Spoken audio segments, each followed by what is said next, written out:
Welcome to The Dream Show. I'm Jane Teresa Anderson, and this is episode 262. And our guest today, bringing us her dream to explore, is Molly from New York. Now, we've just finished recording our exploration of Molly's dream, and here I am putting the beginning of the show on. And for those of you who have maybe never listened to The Dream Show before, I'd just like to explain that what we do is somebody anywhere in the world puts their hand up and says, I'd love to volunteer to be a guest on the show. I want to bring a dream for us to explore. And I say, that's great, that's fantastic. Here are all the technical details. This is how we're going to do it. But do not tell me the dream until we start to record. And I do this because you all tell me, many of you tell me, that you love to hear me hear the dream at the same time as you do, and to hear how we explore it from there.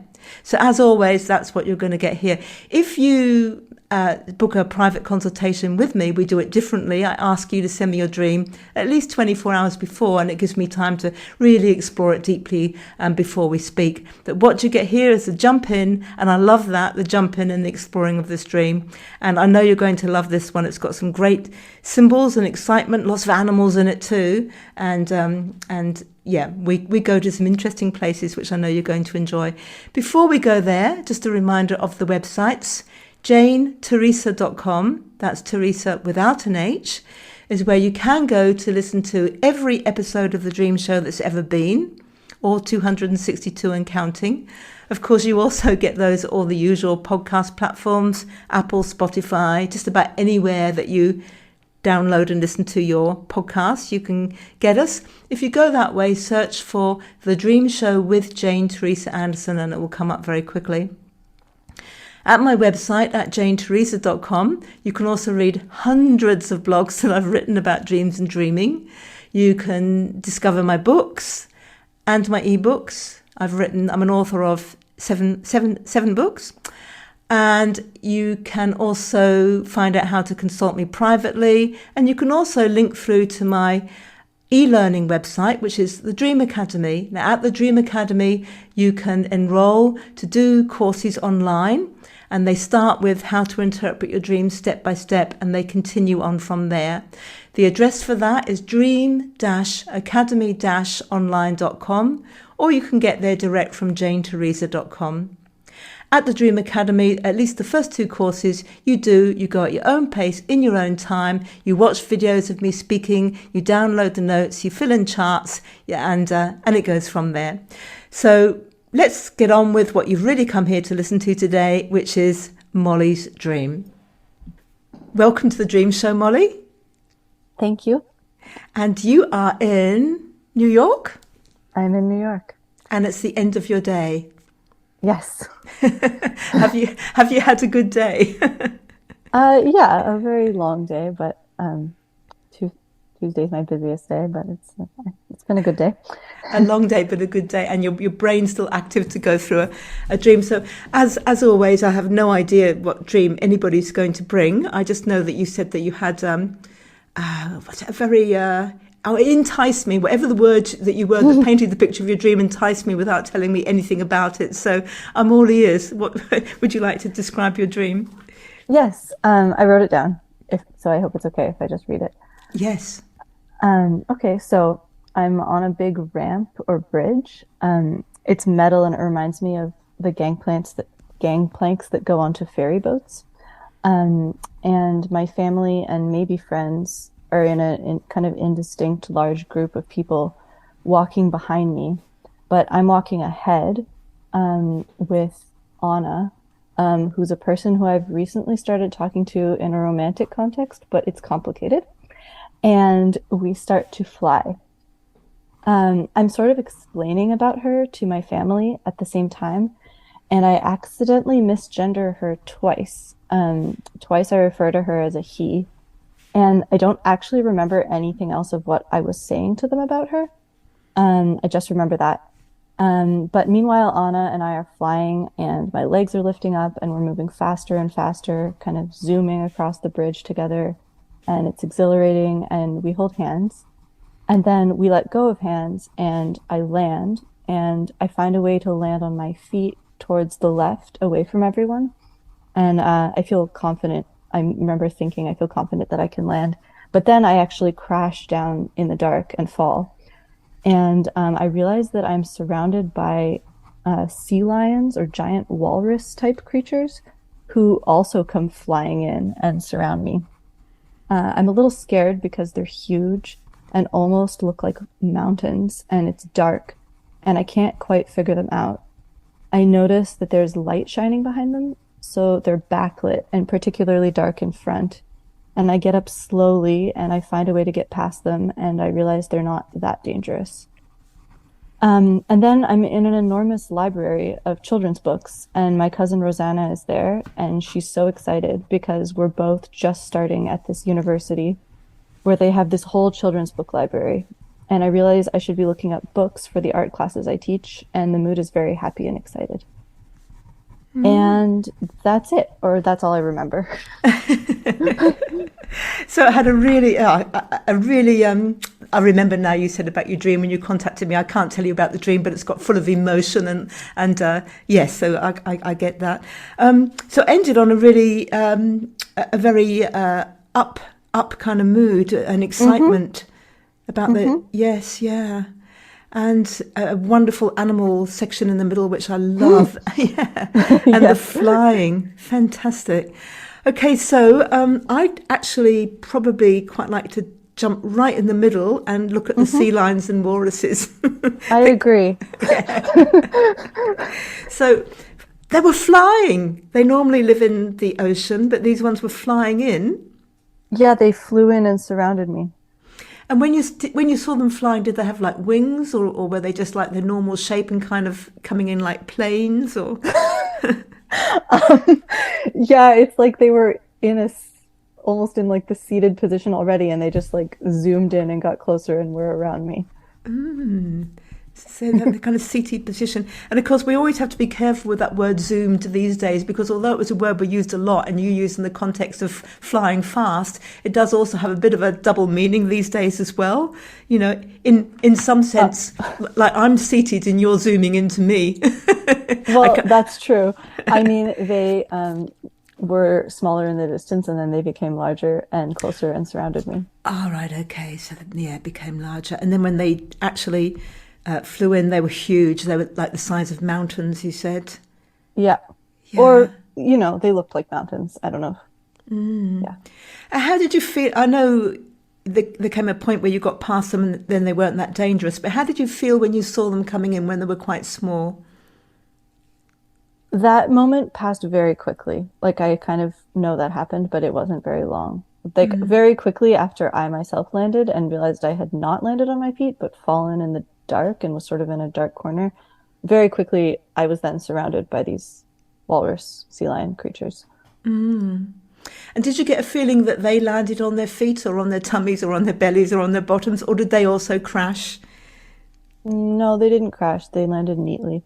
They landed neatly. So when you think about let's take a sea lion first. What are your feelings about sea lions in terms of their personality or their approach to life?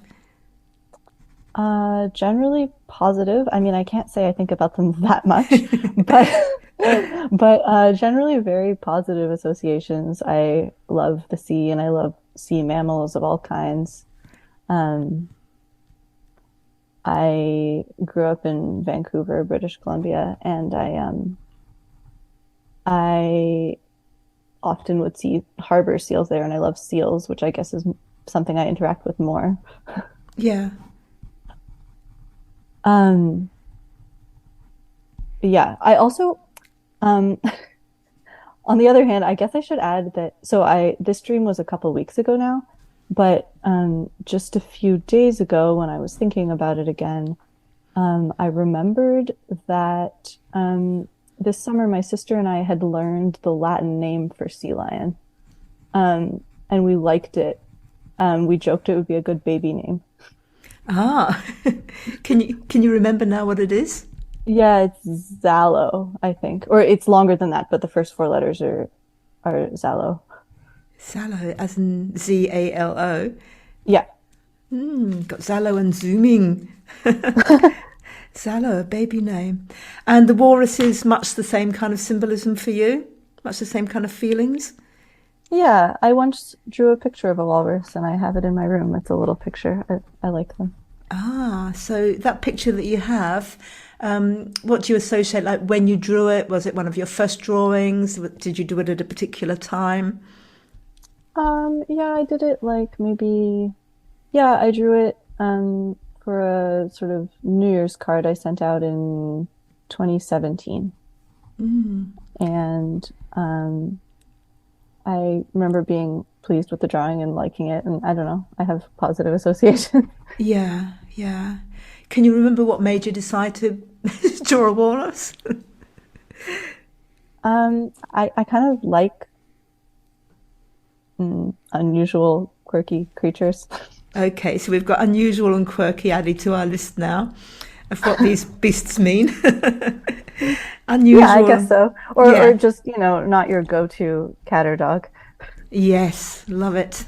Not your go-to cat or dog. I'm just writing that down. Unusual and Okay. quirky, not your go-to cat or dog. I love it, Molly.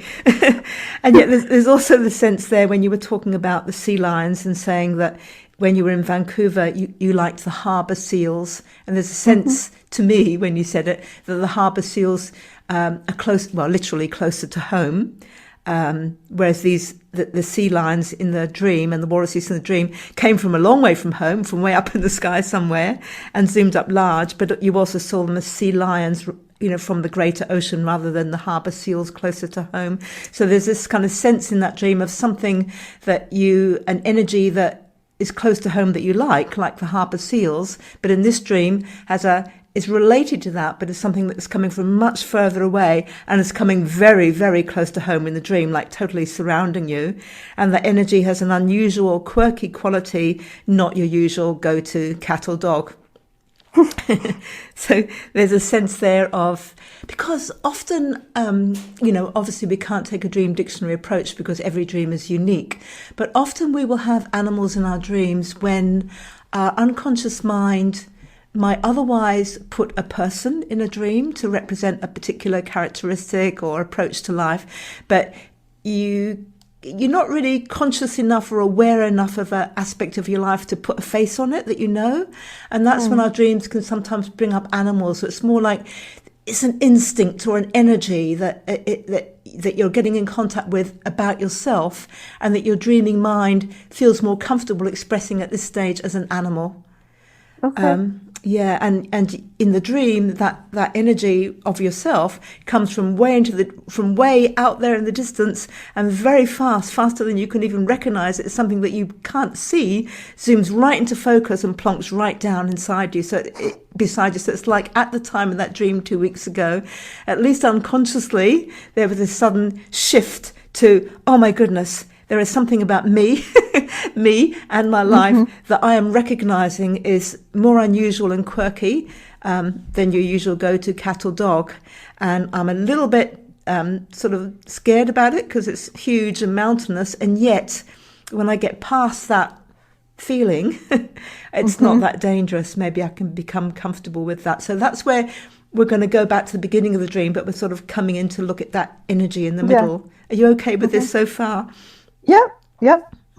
Okay. It's also interestingly enough that you said that more recently you were thinking about the dream, and there was the Latin name for the walrus, which began with Zalo, and you thought, oh, that could be a good baby name.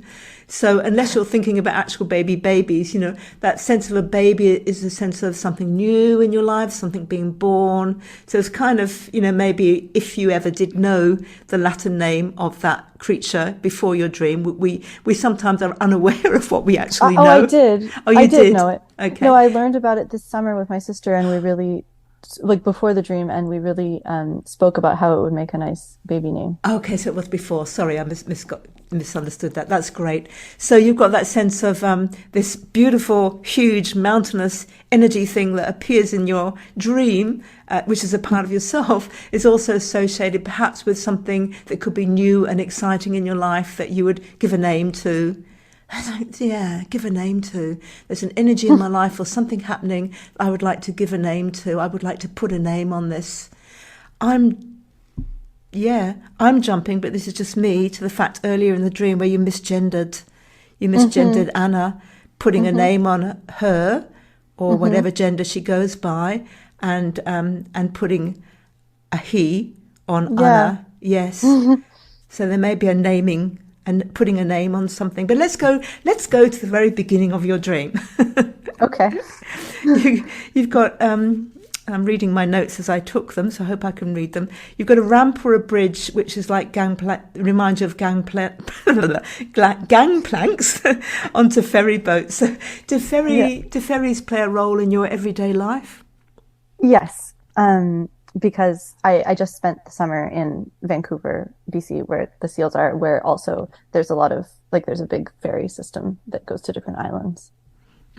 So to some extent, you associate the ferry boats with Vancouver, which is where you were born and brought Yes, up. and Yeah. I also associate them with Anna, who works for the ferry company there. Oh, okay. She works for the company, so we're right into Anna. But the dream didn't start on the ferry boat. It Mm-mm. started with contemplating getting on the boat. You didn't actually get on the boat. At what point did you start to fly? While on this ramp, Okay, so you were on the ramp but hadn't actually got on the boat, but no, you started to fly then. Yeah. the boat didn't end up making an appearance. There was no Okay. boat. There was no boat. Okay. So describe to me the function of a gangplank. A gangplank. It's like a bridge from the mainland onto the boat. It's quite wide, the one I was thinking of, because like cars can even drive over it. But yes, it connects the mainland to a boat. Yeah. And do you actually walk along it or drive along it? Hmm. Yeah, so it connects. So it's a connecting thing. It's a connection that takes you back to home, but also is related to Anna. And yet, in the dream, there's a sense of I want to get on to this place that will connect me to the ferry, but I don't actually get as far as the ferry. Instead, I fly. And you describe the flying as romantic. How else did the flying feel? Yeah, I don't know if I used the word romantic, although I guess it was. Or did I use that word? Anyway, it was exhilarating, and just yeah, it was just very exhilarating and joyful. Okay, I heard you say romantic when but that just might have been my ears when you when you told the dream, but very exhilarating. That's fantastic. Okay, so just backtracking slightly, you were when you're thinking about Vancouver, the ferry Hmm. boats take you from the mainland to the islands. Hmm.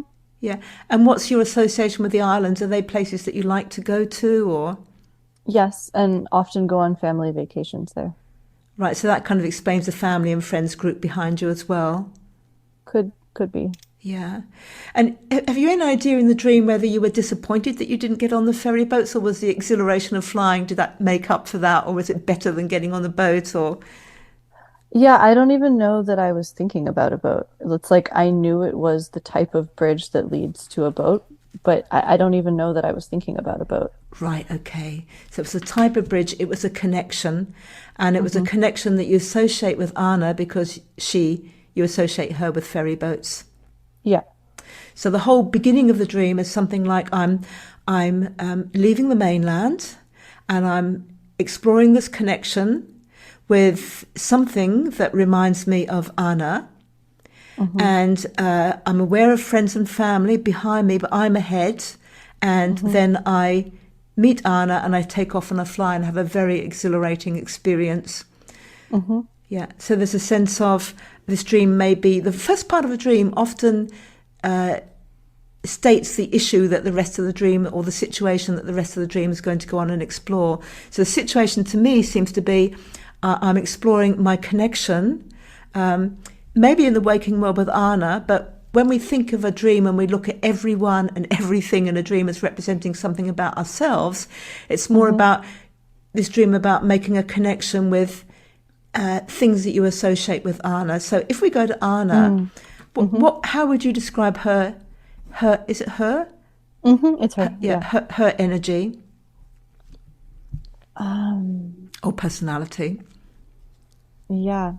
Um, I think very um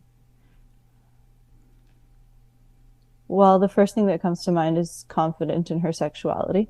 Mm.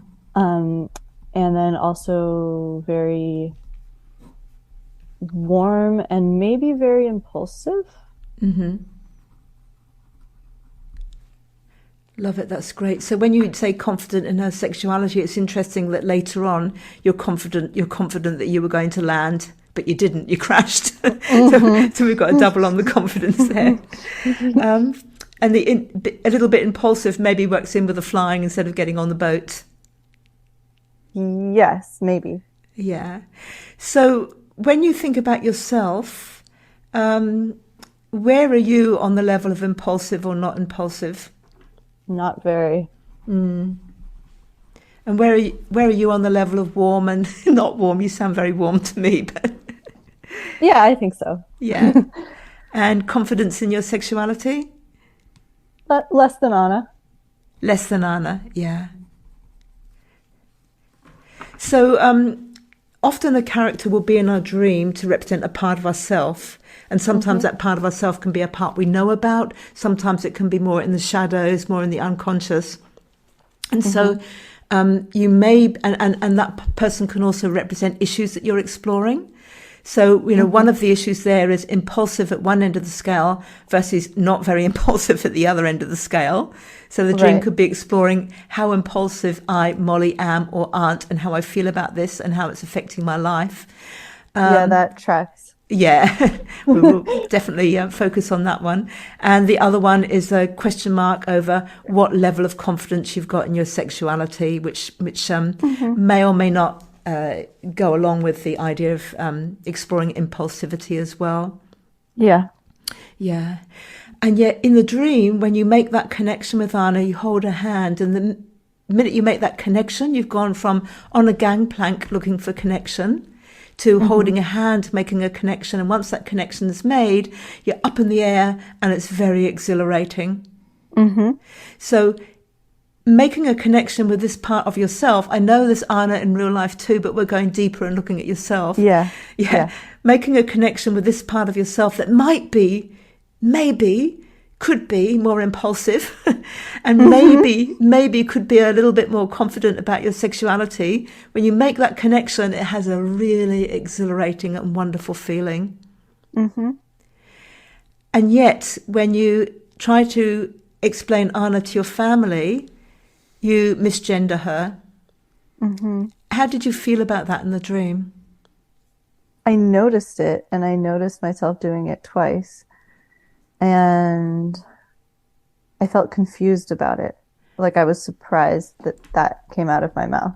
And in waking life, in real life, how would your friends and family react to you misgendering someone? Would it be something they would just laugh off or accept or be confused about? Mm, uh, Probably they would just laugh it off. Mm. I think it felt more like it had to do with me explaining her existence to them. Mm. Yeah. And how would they, in waking life, how would they respond to you being connected with Anna the person, not Anna within yourself?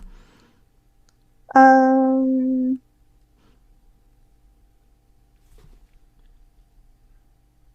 I want to say this brief, like just in brief, fine, but not 100%. Yeah, yeah. So there's a sort of they have a lack of confidence and you have a lack of confidence in their response about it. Hmm. Do you think the misgendering was to try to appeal to them? Oh, she's not a she, she's a he. Yeah, like Mm. not intentionally, but that's what comes to mind. Yeah. So once you've got that sense in a dream of it's not intentional, of course, you're also recognizing an unconscious Hmm. reaction or pattern, and that can Yeah, be. it almost felt like I was recognizing the unconscious pattern while I was having the dream. That's fantastic. That's really good. That's really insightful. Okay. And you did it twice just to be sure. Yeah, Yeah. right. So you've got that sense of, particularly because you're ahead in the dream, the family and friends are behind. It's like I've got to, if we're talking about them in waking life, I've got to bring them up to speed with this. But I am aware of an unconscious pattern, or now becoming conscious pattern, of trying to explain it away to, and I'm confused why I would do this, why I would not want to describe Anna as she is, or describe my relationship to Anna as it is. I'm confused why I would do that, but I notice that I do it when I'm trying to explain my situation. And that may mean that consciously you're totally happy with referring to Anna as she or whatever, but that there's an unconscious voice that is not confident about this. Yes, and when you said all that, it made me feel like it actually extends beyond that. Like there's also probably something there that's like that situation maybe is a good way to represent it in my dream, but there's probably other things where I forget how you just phrased it, but maybe where I feel not confident explaining something, and so that I end up not quite saying it accurately. Yeah. And that's a lovely insight, Molly, because that's what we all tend to do. We might focus a certain issue on a certain situation in our life, but it usually applies to just about everything. Whatever's an issue for it, I'll show it here at work, I'll show it in my relationships, I'll show it in I'll show it everywhere until I get it. So right up front at the front of the dream, you've now made that connection again with the fact that you sometimes have an unconscious drive to, which you're becoming more aware of, to misrepresent something, to explain it away, to make it more comfortable for other people, to make it more. How would you finish that sentence? No, that sounds right. To make it more comfortable for other people. Even though you're totally comfortable where you are with perhaps being unusual and quirky, but you're wanting to make it more comfortable for people that are your average go-to cats and dogs, maybe? Maybe also to protect myself from their reaction. Yeah. I'm just writing that down, sorry, to come back to. What would their reaction be? I mean, we're talking broadly here, right? Yes. So like all possible scenarios, maybe upset with me in some way. Yeah. So you're noticing through your dream, no matter how conscious you are of it in waking life, that the reason that you will tend to misrepresent something that's happening in your life is because you want to protect yourself from other people's reactions. So it's important to you to have other people accept you, and so you will try to give them an image that you think that they would like. Is that what you're saying? Unfortunately, yes. Yes. You and a million other people listening to this probably is a very common I don't love that, but yes. No, none of us love that. But when you are unusual and quirky, it's not really a great approach to go. It's much life is sweeter when you find that point of feeling confident enough to be who you are and be authentic, isn't it? But still very, very difficult to do. But I love that all this unconscious stuff is becoming less unconscious in your dreams. So it's kind of like you're ready to really grapple with this and birth it into a more conscious, which is really lovely. Can you see now why those animals come from so far away so quickly to land right beside you? It's that sense of, recognizing this about myself. No, I am unusual, quirky. It's right here. This is my animal instinct. This is who I really am. I'm not your cat and dog. So why am I trying to be your cat and dog to please everyone else so that they don't respond in ways that I wouldn't know how to handle, or I might lose my family or friends or my position or whatever? Yeah, maybe so. Maybe so, maybe not. It's up to you. It's you. Yeah. But just keying back there, when you were in connection with the Anna part of yourself, that impulsive, confident part of yourself, it did have an exhilarating, wonderful, flying kind of feeling. Yeah. Yeah. What's the opposite to flying? Um, Maybe falling, what I did next. You did, didn't you? Yeah. Because some people, it's always, that it's never talking about logical opposites. Some people would say, oh, the Yeah. opposite of flying is being grounded or whatever. So I really wanted to hear that. It was the opposite to what you've got. So when you look in a dream, often you can look and find two opposites in a dream. So you've got Hmm. flying and you've got, well, not just falling, you've got crashing, Yeah, crashing, crashing. right? So, so that can then represent an issue in your life too. It's, how much do I fly? How much do I crash? Or how much do I fear flying? How much do I fear crashing? So Hmm. therefore, how much do I kind of avoid a bit of both? How much Hmm. might I step away from exhilaration in order not to crash? But then I end up crashing. Yeah, but you end up crashing anyway. So That's because it was right when we let go hands and I decided to land that I crashed. you crashed, yeah. So there's a letting go. So was there a situation a couple of days before your dream where you let go of something or were thinking about letting go of something? Mm, maybe thinking. Letting go of thinking, maybe. No, sorry. I mean, maybe I was thinking of letting go of something. All right. Okay. Yes. All right. So it was something that might have come up for consideration in the dream. I'm thinking of letting go for something. Over to you, dream, to have a look at this. Well, you could connect with it and you could fly and be impulsive and be confident about your sexuality and feel exhilarated, or you could crash. So it's investigating something that you're thinking of letting go and looking at, well, what are the options here? Hmm. Yeah. Yeah. Yeah, In definitely.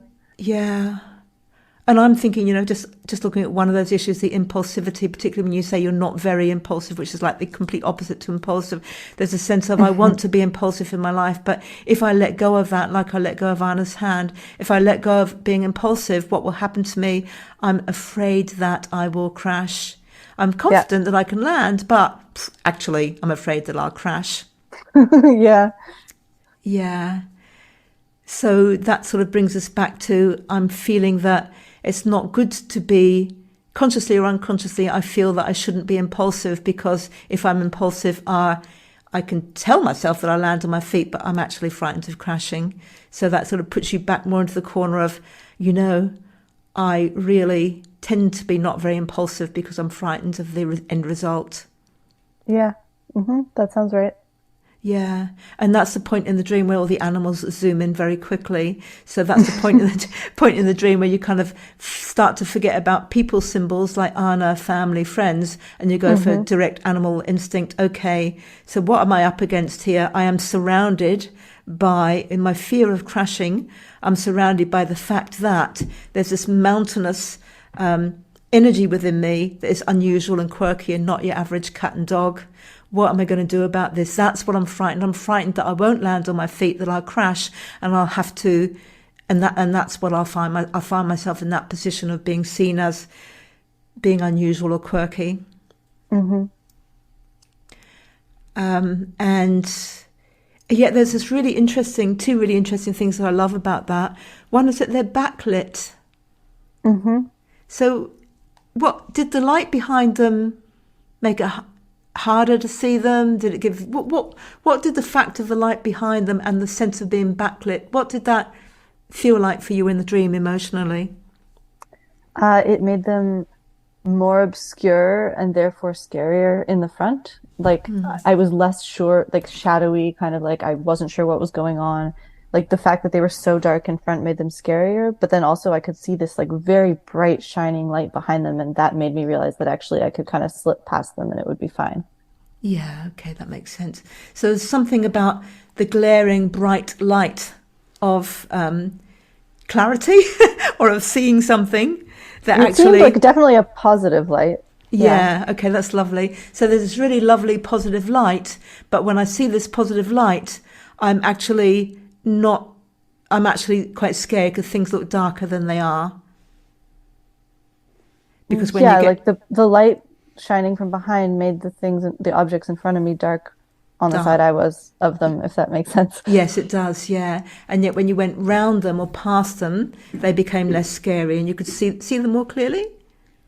Well, I realized as I got up slowly and kind of like tried to like sneak past them. And then as I was doing that, I realized it would be okay and I would get past them. But then just as I got past them was when the scene changed and I was in this library. So Yes, yeah. I didn't really see anything after I got past them. I was just in the library.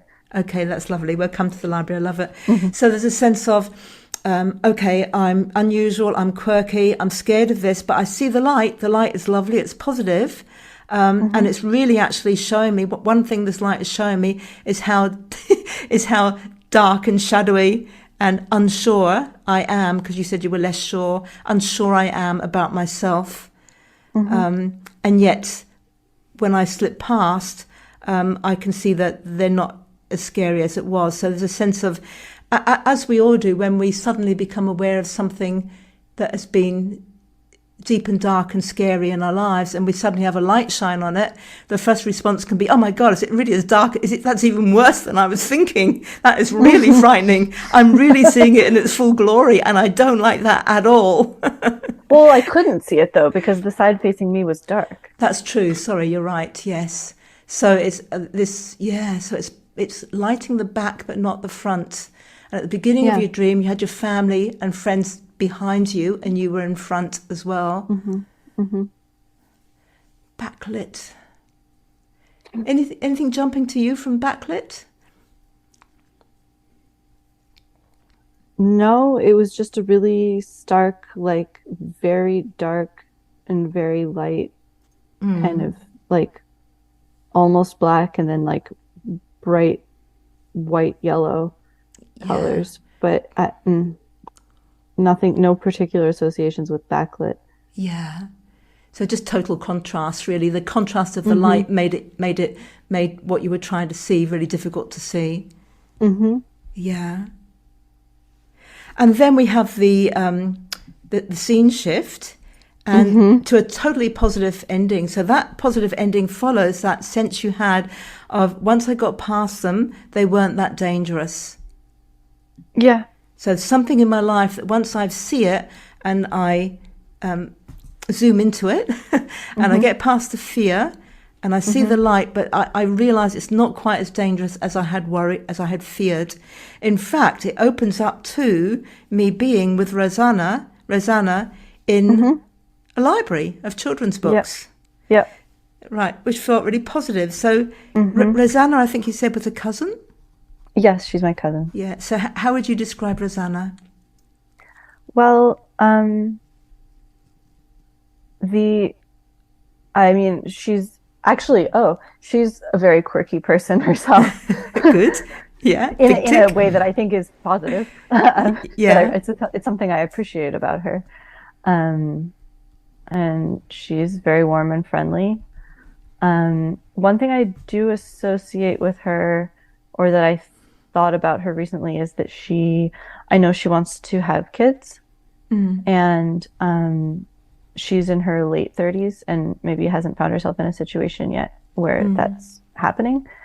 And I'm also at a point in my life where I'm thinking of having kids, and I immediately, when I woke up from the dream, I thought of that. So I don't know, I'll just throw that in there. Yeah, no, that's perfect. That was going to be my next question to you. Where were you at with the idea of kids? So you're in a library for children's books. So there's also that emphasis there on kids and children. So everyone in a dream represents an aspect of oneself. So here you are again with quirky. But what I love about this is that you, as you said, you really appreciate that in her. So it's a kind of reminder in the dream of, yeah, that's right. I've got to remember that. I do appreciate quirky people. I appreciate my own quirkiness. Although I am realizing also not everyone in my family appreciates that about her. Yeah, right. Or not everyone in our extended family, I should say. Yeah. So we're back to that issue of how much do I reveal my quirkiness to my family, because I'm feeling that I need to protect myself from their responses. Is Rosanna pretty authentic and open with her quirkiness, or does she try to protect herself? She is, yeah. So because she's more open about it, there's maybe that through line in the dream of, if I can get past my fears and not see my quirkiness as dangerous, that maybe I can be more like Rosanna. I can draw up the Rosanna part of myself, who is more out there with her quirkiness and not so concerned about the reactions of other people. Yeah. Yeah. And she also is thinking about having kids as you are. So there's that overlap there too, of you thinking, how can I, an unusual, quirky person, not your usual go-to cat or dog, how am I going to bring children into my life? And in the dream, your dream is going, well, let's start off with children's books in the library. Let's go down that direction. But, you know, you also mentioned that you had drawn a picture of a walrus in 2017. So is there any part of you that's thinking about children's books and illustrating? Oh, no, but I do teach art to children. Right, okay. So you teach And art. Roseanne is also a teacher.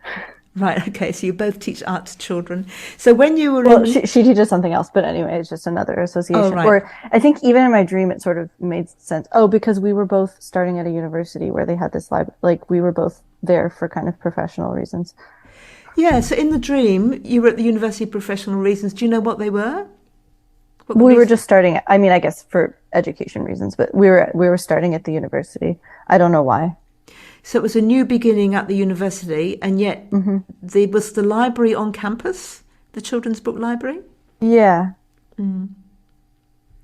So there's a sense of I'm starting, which is also a birth to something new in my life, in the dream. I'm starting to learn something new. I'm ready for a new path of learning, as is Rosanna. And this may be around being out there and quirky, or it may be around learning about having kids, or it may be around learning to be more like Rosanna and not worry so much about protecting my self from other people's responses. Yep. Could be all of it. Could be all of these, yeah. Well, I'm going to ask you a really random question. What might children's books? How might children's books approach this subject? Which subject? Sorry, could you clarify? Yeah, the subject of starting something new, or being quirky and unusual, or not worrying about what other people think. Well, like, how might a children's book approach that? Yes. Well, one of my favorite children's books is kind of about that, Okay. actually. I knew it felt like a really odd question as I asked it, but I just had a feeling it was going to lead somewhere. What is the book? It's called Julian is a Mermaid. Ah. I recommend it to those listening. Good. And what's the essence of what's the message of the book? There's a little boy or a child named Julian with their grandmother on the New York City subway, and they see a group of women dressed as mermaids, and Julian gets really excited, and then ends up dressing up as a mermaid back at the grandmother's place, and then is afraid that the grandma is going to get mad when she sees, but instead she takes him to the Coney Island Mermaid Parade to be with other mermaids. Oh, that's absolutely lovely. I love children's books. So The illustrations are so beautiful. Are there any sea lions and walruses in there? No, but it's still sea creatures. Yeah. And it's still about being quirky and then being accepted, actually, or finding other people who are quirky like you. Yeah, it totally is. I absolutely love that. Sea lions, walruses, and mermaids. So, what you described there you described an unexpected ending there. That Julian was worried that she was going to be judged. He was going to be judged for he or she. I lost the plot there. Well, I was being vague because I'm not sure what the gender of Julian is supposed to be. But Julian is born a little boy. He's born a boy, okay. So there was that sense that Julian was really worried about how he was going to be judged. We'll give him a he for the moment, how he was going to be judged for his grandmother. But despite his worst expectations, she accepted him and she upped the game by taking him to Coney Island to the Mermaid Parade. Exactly. Yeah. So the end of your dream is saying to you, our dreams are a snapshot of where our mindset is on that particular night. So it doesn't tell you what to do. It says, look, this is where you're up to. And you've just been processing all that conscious and unconscious stuff for the last 2 days and comparing it to your life. And this is where we are today. And where you and Molly were today at the end of that dream was maybe, just maybe, there's a book here. There's something I can learn. There's a Julian story. Maybe how I'm expecting other people to react when I really tell them some more, when I'm really more authentic with them about myself. Maybe that's not how it's going to turn out. Maybe there's going to be an amazing supportive ending to all of this. Yeah, maybe. Yeah.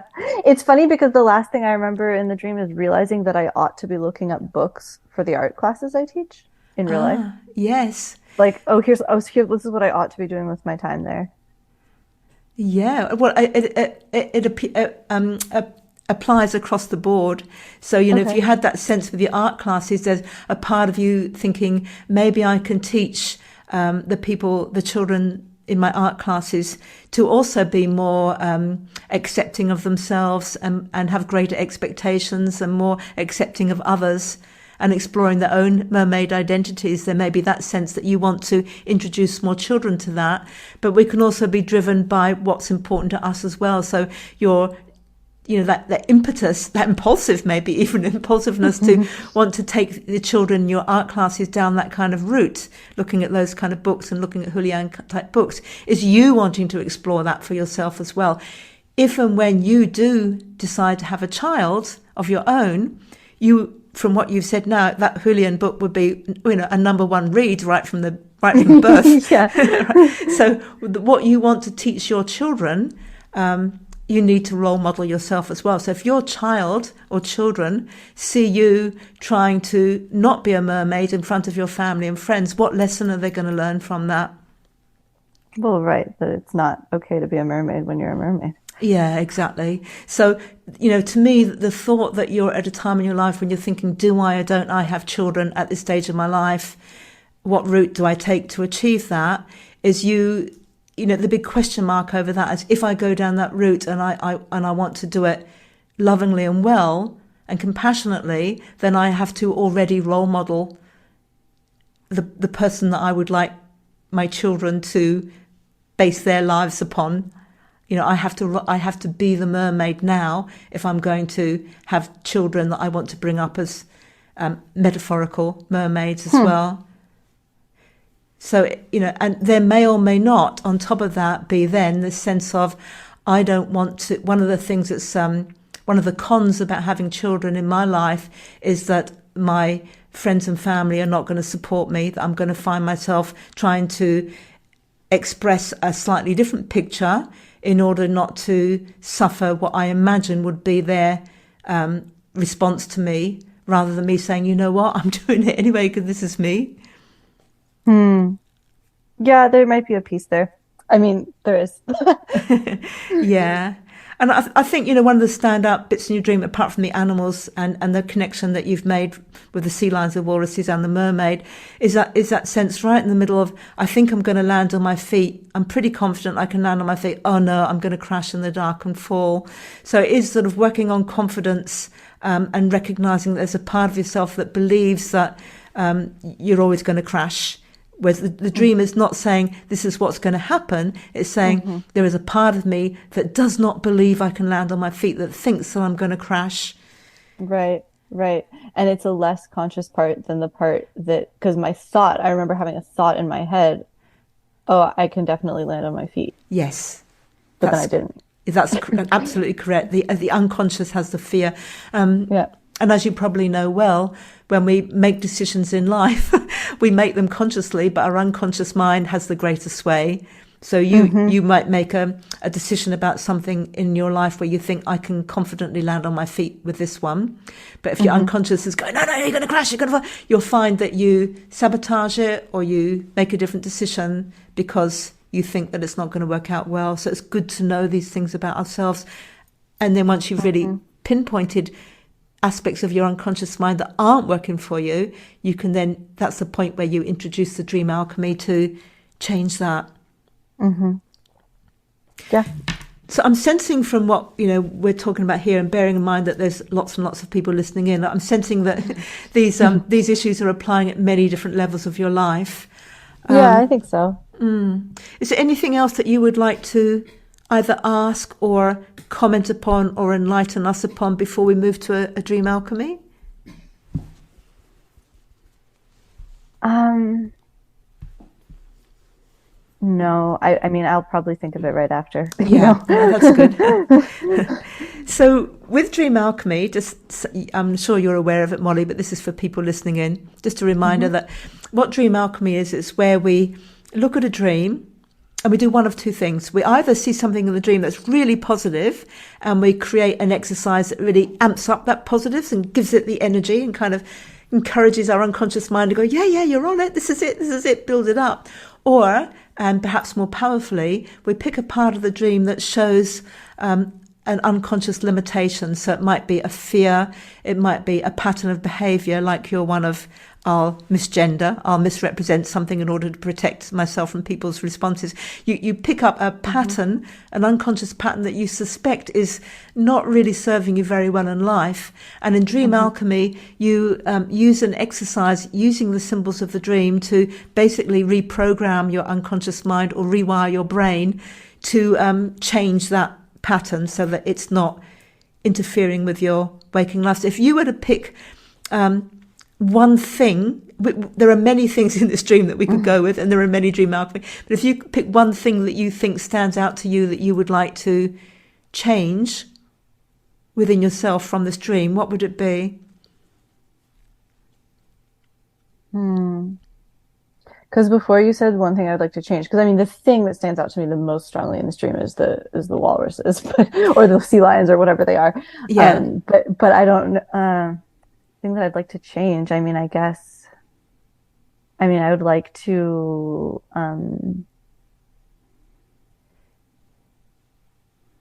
I'd like to probably work with the unconscious part of me that thinks I'm going to fall.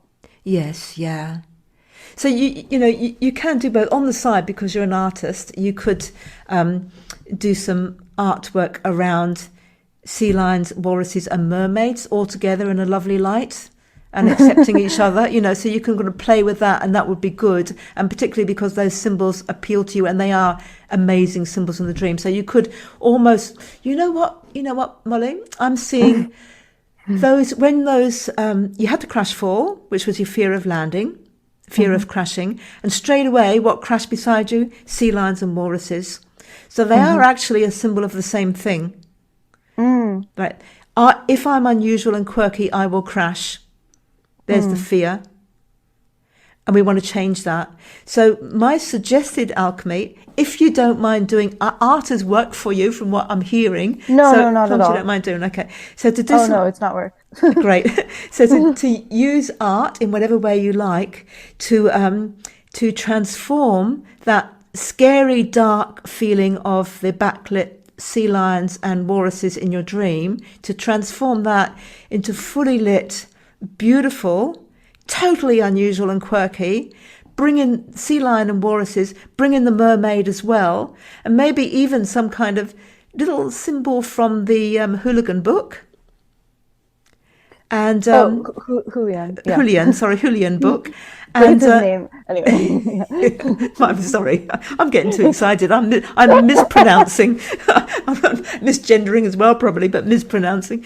So yeah, to bring all that, so that what you're ending up with is using your art to transform backlit, dark, scary, I'll crash, into fully lit, beautiful, mermaid, unusual, quirky, all friends accepting, bit of Rosanna energy thrown in there too. Isn't this lovely kind of feeling? And even, you may be picturing something already, and if you're picturing that, go with that. Or otherwise, you could do it in the style of a children's book, because it's then bringing it to that level of wanting to have children in my life, and how amazingly, poignantly and accurately children's books can teach children deep lessons of life. I am having an interesting experience with this suggestion because it's making me realize how much I love this image that my dream already created of like the very dark front of these creatures and the bright back. And I'm feeling like this internal resistance to changing it. So maybe it's an internal resistance to dealing with that fear. I don't know. But in the art I make, I tend to like to have like a kind of, it's funny that I would have this fear of quirkiness because in the art I make, like the most recent thing it was a bouquet of flowers, but they were wilted. Like I like that dark side. So it feels off to me to try and remove it. Okay, definitely don't do that then. So you want to preserve. Okay, so you want to preserve that sense of I'm unusual, I'm quirky, I like my dark side. Mm-hmm. Sometimes I see that dark side as slightly dangerous, but in the dream I get past it and it's not as dangerous as it looks. So that was a wonderful observation you made, Molly. It's more that the backlit darkness is more adding to that sense of what's unusual and quirky about me, Molly. Unusual, quirky, love the dark side. Yeah, that feels more right. Okay, that's great. So in that case, maybe do a little bit, when I say a little bit of art, I mean, like you were doing, what's the word? A storybook for a film, but it's a storybook for a book. So in other words, only like thumbnail sketches of a different version of the Julian book. But this version is about getting in contact with your unusual, quirky and dark side and taking it home to grandmother or parents or whoever, and them going, oh no, I love this about you. This is great. Let's go to the Coney Island Dark Side Festival or whatever it is. Well, it could be a story of a walrus or sea lion who spilled ink on themselves. I love it. You're on it already. So would you say, just for clarity for our listeners, that one of the things that you do is try to protect your family from your dark side, that's one of the things that you misrepresent? Yeah, that could be true. So there may or may not be a fear of wanting to show that side more in your life. So amplifying it more by doing this dream alchemy of really bringing out the dark side, this is something I want to show myself and show the world and indulge in, is also then putting your more authentic self out there. Yeah, and I think I associate dark with, I mean, this is going to sound funny maybe for some listeners, and I hope they don't take it the wrong way, but I associate dark with quirky in some ways. Yeah, that's wonderful. And did you notice how much you tried to protect yourself from your listeners there? Yep. You got to stop doing that, Molly. There's probably, imagine it differently, there's nearly all of them, because there's always an exception, there's nearly all of them going, yeah, I love this, I've got a dark side, I've been dying to show my dark side to people, I'm going to go out and do that too. Right. That's fantastic. You're definitely onto it. What would you say was the one main takeaway that you've got from working with your dream today? Well, I do look forward to listening to this so that I can remember. But I think the whole piece we fleshed out of sort of having maybe the impulsivity and the quirkiness as things that I maybe fear or try and keep away from other people, and maybe the ways which I'm experimenting with just jumping into them. Yes. Yeah. That's fantastic. That's really lovely that you've got that. And the more that you make it conscious by talking about it now and by re-listening to the episode when it comes out as well and thinking about it afterwards, the more you're bringing that into consciousness, the more those shifts and changes are happening. And doing the dream alchemy will really push that along as well. Mm-hmm. Yeah. Thank you so much for being a wonderful guest on the Dream Show, Molly. I'm sure everyone would have enjoyed that. I enjoyed that one. Good. I'm glad. It's definitely been a pleasure. Thank you. I appreciate it. And there we go. That was Molly and her dream. I loved that thing that happened when we were discussing the dream alchemy there, and it actually led Molly to a further insight. And that is something that that creating the dream alchemy can do. That when you start to explore the transformation that you might want to make, that you suddenly realize something about, oh, actually, maybe I don't want to change my dark side. Maybe that's actually part of myself in Molly's example that I really want to accentuate and keep. It's part of my quirkiness. It's part of what makes me unusual. So creating a dream alchemy can actually deliver further insight. But her question was also correct. You may have heard her ask, I don't know whether it's my unconscious or my limiting, I forget what word to use, my limiting behaviors themselves, which are reacting against the idea of doing this transformation. So sometimes you'll set a dream alchemy practice, or you'll have one set for you, and you will rebel against it and not want to do it. And that's when it's important then to sit down and have that deeper discussion. Am I rebelling against it because it's something in my life that I actually don't want to change for good reasons, or is this my unconscious mind sabotaging me from making the transformation? And in Molly's case, we talked it through, and we came out on the side of it actually helped her to learn even more that she wanted to validate her dark side and bring it out as part of her quirkiness and her unusual nature, not your average go-to cat or dog. I think many of you listening, simply because you're interested in exploring dreams, are going to very much relate to a lot of what we explored there, perhaps not being your average go-to cat or dog. So next episode of The Dream Show is episode 263, which comes out on the 1st of December 2022 if you're listening to this in real time.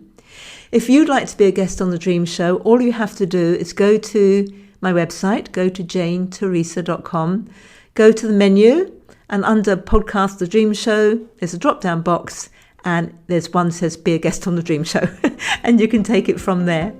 Thank you for listening to yet another episode of The Dream Show. I'm Jane Teresa Anderson.